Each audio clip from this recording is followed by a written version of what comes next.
Management का अवधारणा बन चुका है कि हम इस कैडर को, जो सब स्टाफ के कैडर हैं, कलर्कियल कैडर हैं, किस तरह से खत्म कर दें ताकि हम बैंक को प्राइवेट करने में कामयाब हो जाए। क्योंकि हमारा जो संविधान है, हमारा जो वर्क कानून है, लॉ है, उसके तहत हम हड़ताल पर जा सकते हैं, हम आंदोलन में जा सकते हैं, हम लेबर डिपार्टमेंट में अपनी बातों को रख सकते हैं। लेकिन जो ऑफिसर का रूल रेगुलेशन है उसके तहत वो ना तो बहुत चीज़ों पर मैनेजमेंट से वो लड़ नहीं सकते।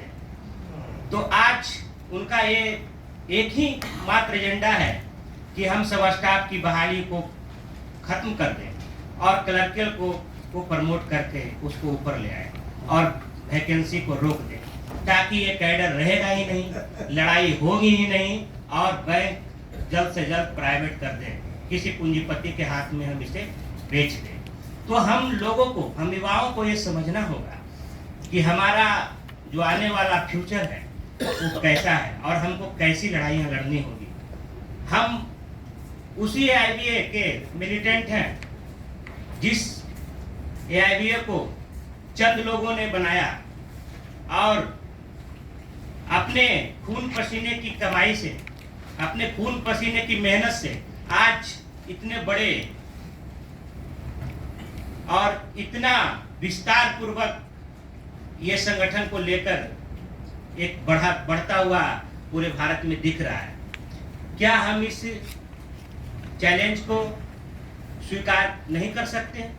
क्या ये जो सरकार की एजेंडा है हमें प्राइवेट करने का, हमें खत्म करने का, क्या इस तिलिस्म को हम नहीं तोड़ सकते? तोड़ सकते, क्योंकि हर एक लड़ाई लड़ने के लिए आपको एकजुटता जरूरी है। और ये कब होगा? आपकी शुरुआत आपके स्टेट फेडरेशन से होगी, आपके अपने बैंकों से होगी। हम अपने बिहार स्टेट में ये देखते हैं कि हम जब स्ट्राइक पर जाते हैं, जब हम डेमोन्स्ट्रेशन में जाते हैं, तो बहुत सारे बैंक उसमें पार्टिसिपेट नहीं करते, ना के बराबर। हम यहाँ तमाम आप देश विदेश, हमारे देश से हर एक राज्य के कोने कोने से आप आए हुए तमाम लीडर हैं। हम आपसे ये अनुरोध करना चाहते हैं कि भाई अपने अपने बैंकों में ऐसी व्यवस्था कीजिए जिससे लड़ाइयाँ और मजबूती ढंग से लड़ी जाए। क्योंकि अगर अपना बैंक ही मजबूत नहीं रहेगा, अपना राज्य मजबूत नहीं रहेगा, तो आपकी ये लड़ाइयाँ चाहे जितने भी स्ट्राइक का कॉल दे दे, चाहे जितने भी एजुटेशन का प्रोग्राम आप कर लें, डिमोन्स्ट्रेशन का प्रोग्राम कर लें, वो सफल नहीं हो सकता है। इसलिए पहले आपको ग्राउंड पे जाके मजबूती से खड़ा होना पड़ेगा, अपने लोगों को क्लस्टर मीटिंग में जागरूक करना पड़ेगा। अगर आप इस तरह की चीजों को कर पाते हैं तो आप एक अच्छे लड़ाई लड़ने के लिए तैयार हो पाएंगे। हाँ, ये हमारा मानना है। और जैसा कि आज आप देख रहे हैं सरकार की नीति, वो चाहे जो भी चीज हो वो मनवाने में कामयाब हो रही है। मोदी जी आज पूरे दिल्ली में G20 का सम्मेलन हो रहा है, केवल मोदी जी दिख रहे हैं, कोई दूसरा फोटो वहां नहीं लगा हुआ है। तो ये G20 नहीं, ये मोदी 20 है। तो आने वाला समय भी ऐसा ही होगा।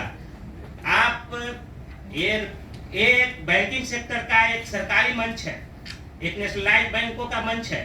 हालांकि इसमें राजनीति की बात नहीं होनी चाहिए, लेकिन जहां राजनीति नहीं होगी तो फिर आपका फिर कोई काम नहीं होगा, क्योंकि सारी फाइलें उसी राजनीतिक पटल से गुजरना है, वही डिपार्टमेंट से गुजरना है। अगर आपका मैनेजमेंट, आप लड़ते हैं मैनेजमेंट से रिक्रूटमेंट के लिए कि हमें रिक्रूटमेंट के लिए क्लर्क का डिमांड चाहिए, हमें इतना क्लर्क चाहिए, वो फाइल जाता है फाइनेंस मिनिस्टर के यहाँ, वो घूर कर चलाता है। तो लास्ट आपको पॉलिटिकल होना पड़ेगा। आपको जब चुनाव में जाना होगा तो ये ध्यान रखना होगा कि हमारा हक और हकूक की बात कौन कर रहा है, कौन हमारी नौकरियां छीनने की बात कर रहा है, कौन हमें बैंक से बाहर करने की बात कर रहा है। और इस ध्यान में इसको देखते हुए आपको वो फैसला लेना पड़ेगा जो आप नहीं ले पाते हैं, और यहाँ से जाने के बाद आप फिर वही मोदी भजन में लीन हो जाते हैं। इसीलिए आपको मोदी हो या कांग्रेस हो या कोई भी पार्टी हो, जो हमारे हित और हकूक को छीनने की बात करेगा, उसको हम हराएंगे चुनाव में।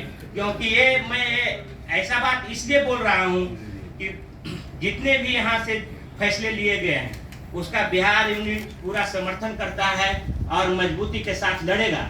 क्योंकि बिहार ही एक ऐसा राज्य है जो इंदिरा गांधी की तानाशाही को खत्म किया था और मोदी की तानाशाही को भी खत्म करने के लिए पहला कदम उठाया है।